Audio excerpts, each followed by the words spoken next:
Tinatanong nila sa akin guys kung naniniwala daw ako sa second chance. Ang sa akin naman, depende naman yan sa asukal na nilagay mo sa kape.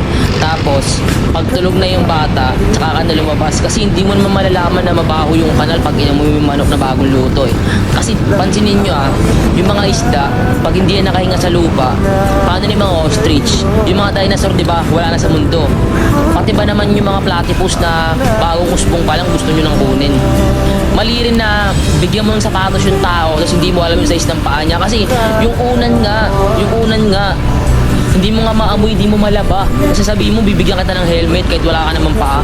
Anong gusto mong patunayan sa akin? Na hindi ako nagugas ng plato, na hindi ako marunong magugas ng pinggan, wala kang ligo, aanihin mo yung electric pan kung wala kang saksakan, di ba?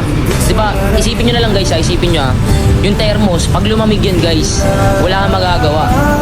Yung mga kutsyon, yung mga kumot, pag tinalabhan yan, mga putsak yan. Tsaka mag-aral kayo ng mabuti hanggat nandiyan pa yung mga pusa nyo kasi masyado siyang malalim kasi akong salita masyado siyang confidential. Yung mga pusa kasi madamdamin sila, agad sila nagmamiyaw pag nakakaamoy ng pagkain, pag nakakaamoy ng tuyo, ng isda. If magnakaw man sila, ipagbigay alam nyo agad sa mga pulis para magawa ng paraan.